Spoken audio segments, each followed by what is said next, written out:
Welcome to my podcast show. आज मेरे साथ एक बहुत ही स्पेशल इंसान है जिनका नाम है Shri Pandey ji. Hi sir, welcome to my podcast show. भी पिछले कुछ दिनों में हमने आपके बहुत सारे वायरल रील्स देखे हैं and you being from Varanasi, आपकी स्पिरिचुअल जर्नी एग्जैक्टली स्टार्ट कैसे हुई? So I've inherited a lot of things. Mahant is a title which was conferred or is conferred to a person. It is not something you can self-acquire. Varanasi has been talk of the town right now. See, everybody just wants to visit once. Coming to Kashi is just a beginning of many things. If you come here to have a leisure time, that's all fine. But if you've come here to become a better person, to gain a higher level of consciousness, you should be knowing those right places. You should be going to those right places with the right intent. Many people I've seen so far that they incline themselves towards their spiritual journey whenever they encounter any kind of heartbreak in their life. It's completely natural also, and in fact I think it is true for most of us. Whenever we are encountered with a trouble, the first person that comes to our mind is God. In fact, there are certain times, if it is destined for you to come into the spiritual journey, God sends these kind of situations and instances in your life.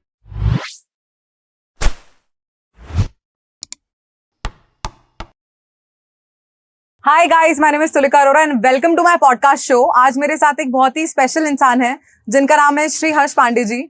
ये CEO हैं काशी अर्चन foundation के और ये महंत भी हैं बहुत ही prominent temples के वाराणसी में, जैसे कि काल भैरव टेम्पल और Kashi Annapurna temple as well. Hi sir, welcome to my podcast show.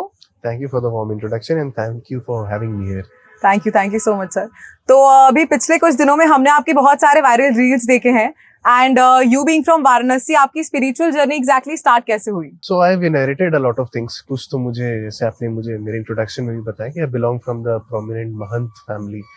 Mahant is a title which was conferred or is conferred to a person. You cannot, it is not something you can self-acquire. It basically means that someone who has won over his mind. In Kaliyug times, in the times that we are living, it is something easier said than done. But I enjoy that legacy. I am blessed with that legacy. I've inherited that. And in my own personal capacity, it started around 2019 when I passed out of my school. And my mother once encouraged me to perform a small ritual known as Rudra Abhishek Puja in one of our prominent temples known as Gauri Kedareshwar. Just going into that temple, sinking into the vibe and the entire process of performing that sacred ritual known as Rudra Abhishek in the auspicious Shravan month, that was something that introduced me into Shiva Bhakti, into the path of Sanatan. And since then it is God and it is Bhagwan Shiva only who has guided me throughout and helped me show those paths, gain knowledge and keep myself updated from time to time. And not only immerse myself, but also bring a lot of other people also back into our roots of Sanatan. I've just figured out that you had also done Western education at your back end, right? So how has the shift been? Was it since starting you were this kind of spiritual person, or there has been say a kind of moment in your life after that you realize that yes, you want to leave all those platforms and then get into it thoroughly? So how is it? So there are two kinds of spiritual person. Basically, first, if you go into the essence of spirituality, if you understand a little bit of meaning on that, so anyone who connects to a higher level of consciousness, then what he understands his own consciousness is spirituality. Spirituality in many ways is looking beyond our own five senses of sense, taste, smell, going beyond all these experiences of materials, desires, sexual desires, appetite related desires, or our day-to-day desires where we just engage ourselves and our time in quenching the thirst of these day-to-day and perhaps routine form of desires. So once you start connecting to a higher form of consciousness, which is beyond all these five senses, that is related essence to the connect of spirituality. So there is this form of innocent spirituality or innocent devotion, for example, as we might be seeing in our home, in our day-to-day lives as our mothers, who just sit down and perhaps they'll just have the part of Hanuman Chalisa or just Om Jai Jagadish Hare. That's their form of connect to a higher level of consciousness. So my journey starting has been that innocent devotion spirituality. I was always a believer, but it's just that, few things are destined, and that's where it is also important to go to sacred places. At the end of the day, you have to be blessed with bhakti, blessed with devotion. It has to be destined for you to come into this path. But it is also the wish and will of Bhagwan. As far as Western education is concerned, see, we are sitting down today on the table and having this conversation. It wouldn't have been possible had I not got my Western education done. I believe that it is the will of Bhagwan only who made me got into this path, and perhaps the education which I dwelled on to is now helping me connect to a larger audience. It's not just in India but globally too, that the message of Sanatan is going to all. So, since we all know that Varanasi has been talk of the town right now, anybody who looks at the reels, who looks at the content that relates to Varanasi, everybody just wants to visit once. How has your experience been that taking Varanasi's culture, tradition, spirituality to another level through your own content? Well, my content is a very small and a very meager attempt in just trying to explain something that is very vast, something that is huge, that is so magnanimous in nature that it can imbibe many galaxies and consciousness within. Kashi Vishwanath, or Kashi in general as a city, is so wide and so large in nature. It's a meager attempt from my side in the form of content which we are covering, because it was important, I felt, because people were coming to cover the important places. Kashi Vishwanath Temple, the Kaal Bhairava Temple. Mostly you'll go to Ganga Aarti, at max maybe to Kashi Annapurna Temple, get your Banarasi saris. But Varanasi is beyond all this. Certainly a lot of things have to do with what I just said, but Varanasi is beyond all this. The Dasha Mahavidyas, the 10 form of different motherly aspects of Ma Adishakti, the Ashta Bhairav, powerhouse of energy, the Dwadasha Aditya, 12 different forms of sun god. So Varanasi was always known for these different kind of parikrama yatras. Even to cover these parikrama yatras, gods have themselves come to Kashi. For example, Bhagwan Ram himself, he came for the Panchakoshi Yatra. All the Pandavas, they came for the Kashi Yatra.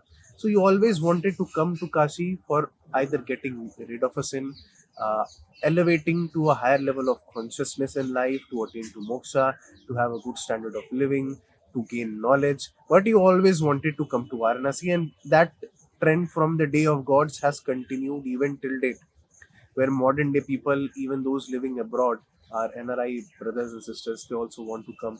Or everybody has a dream of at least visiting Varanasi once in their lifetime. Our South Indian brothers and sisters, or Indians from the south of India. So it's Kashi is like Mecca for them, as as Mecca is for our Muslim brothers. Yes. So they have to come to Kashi, and it is a dream.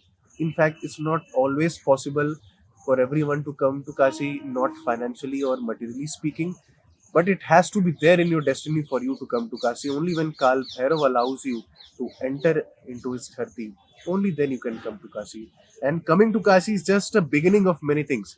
If you come here to have a leisure time, that's all fine. But if you've come here to become a better person, to gain a higher level of consciousness, you should be knowing those right places. You should be going to those right places with the right intent. Going to those right places and connecting with the right intent.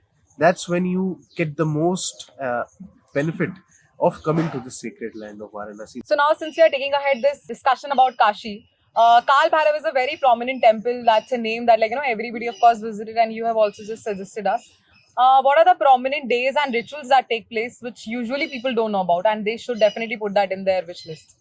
So, according to Puranas, there are 4 tithis which have been described as to be the most suited or most beneficial for the worship of Bhagwan Kaal Bhairav.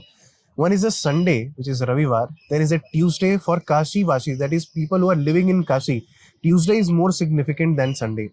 Ashtami, which falls in the Krishna Paksh of the month, which is also known as Kala Ashtami, and the Chaturdashi. So 4 tithis: Ashtami, Chaturdashi, Tuesday, and Sunday. These are 4 tithis which are most important. And in terms of ritual, just if you go there and take his darshan, performing rituals really come much later. There's in fact a very prominent slok also, which goes by Varanasyam Bhairav Deva Sansara Bhaya Nashanam Aneka Janma Kritam Papam Darshanena Vinashati. Means just if you go and take his darshans, sins of past many janmas, yugantar, they are wiped away. Just merely having a darshan holds that amount of significance. If at all you have to perform a ritual, you can offer alcohol to surrender your negativities to him, or there are certain sacred threads which will get around the temple. You can just give it to the priest at the temple. He'll do the sparsh of the Lord, give it back to you, and you can take back this energized blessing back with you at your home. There are different sevas that you take place at Kashi Archan Foundation. So we are basically into all the 3 types of spiritual, religious, and charitable activities. Annadan Seva is a very common initiative which we have almost on a day-to-day basis. We have a community kitchen where sadhu, sant, mahatmas, brahmins, it is open for all, even poor people, they can come. They are fed nutritious food in our ashram. Then we are into restoration of the ancient and these kind of temples which are dilapidated over a period of time. For example, one of the recent initiatives which we have taken for Shankar Mahadev Temple is into restoration now, and according to our Puranas, this is one of the highest sacred sevas where one can get involved in their lifetime. We are also into Vedic education where we promote the cause of Dharma through the spread of Vedic education, feeding these students on a day-to-day basis who are into these Ved Vidyalaya students, feeding them. Like on the upcoming Janmashtami, we'll be having a special program of Annadan for them. These are some of the common, and also from time to time we organize seminars, conferences where youth especially and people across the globe, they come, exchange ideas and get to know more about the spiritual journey, sadhana, and how they can move ahead in their spiritual journeys respectively. And what if anybody else also wants to join this? So we have a team, we have a website, we have an app, all by the name of Kashi Archan. The website is by the name of kashiarchan.com. The app is live on Play Store. We have our support team. Email us at kashiarchan@gmail.com, and you can go and directly uncover all the seva activities which are there listed on the website, and you can select a seva for yourself which you wish to sponsor or contribute towards. So these days, spiritualization is shifting to digitalization. How, like, everybody is adapting, because, like, of course, I feel it really happy that if a person who might not be there in Varanasi, who might not be able to travel to India maybe, and, like, of course, sitting there abroad somewhere, they can, like, just offer their worship, their devotees, and, like, whatever thing that they wish to. So, like, what is your exactly journey in this? Like, taking everything to digitalization almost now. So it's a sine qua non, the digital aspect. Sine qua non means mandatory. Without the digital aspect, perhaps either you are lagging behind or you're not able to just catch up with the kind of pace as you should be maintaining in the 21st century where we are sitting and speaking. In fact, the conversation today, the digital media becomes a medium for the conversation to go out to the larger audience or the public in general. So it has played a very significant role, if I may be very honest. This is not my domain, but I've been held by digital marketing partners from day one who have helped me, guided me through this journey of spreading my knowledge through the right platform, at right places, at right instances, and using those digital tools to extract, explore, and reach out to the larger audience who have gained and benefit immensely because of our content or our services. So, like, when we talk about getting spiritually connected, there might be many people who do not get that kind of privilege. That, yes, of course, staying in that particular city, maybe, like, just having all those things around us. But, like, still a person is not that much spiritually connected. How would you like to suggest a person to start their spiritual journey? So connect within, look within, start from within, look around you. Take inspiration from your parents, from your elders, your teachers, maybe a friend of yours who just maybe he might not be doing anything, but he would make sure that on a Tuesday or a Saturday he would go to a Hanuman temple. Anything small you can just start as a form of discipline, because at the end of the day, anything that you start spiritually, emotionally, that has to have a certain amount of discipline. Once you start that, figure out who is that one devata. In Sanatan, we are blessed with having 33 Koti Devi Devatas. See who is that one devata who you really connect with. Once you find that, start taking his name. There are Ashtotar Namavalis. For example, if you believe that Bhagwan Shiva is your Ishta Devata, or he is someone who you connect really, or is your go-to Devata, whenever you are in trouble, he is the first one who comes to your mind. If that be the case, search out the Namavali or 108 names of Bhagwan Shiva. Start bringing them into your practice of day-to-day life, where you make sure that when you go to your office or come back, there has to be one aspect or one time of the day when you sit down and chant those 108 names without fail. You can bring certain simple stutis, Shiv Chalisa, Rudrashtakam, Shivashtakam. These composed hymns are very simple in nature, can be even sung, and are easily understood by the wide aspect of people who do not have that in-depth knowledge of spirituality, and this becomes their first source of connect towards their devata and also towards their spiritual journey. Many people I've seen so far that, like, they incline themselves towards their spiritual journey whenever they encounter any kind of heartbreak in their life. So, like, how would you just want to throw light on that? it's completely natural also, and in fact I think it is true for most of us. Whenever we are encountered with a trouble, the first person that comes to our mind is God. Even if you are a believer, a non-believer, if you have faced a health crisis, or a near and dear one has faced a crisis which has gone beyond our hand, that higher level of consciousness or energy is the first one that comes to our mind. That's very natural.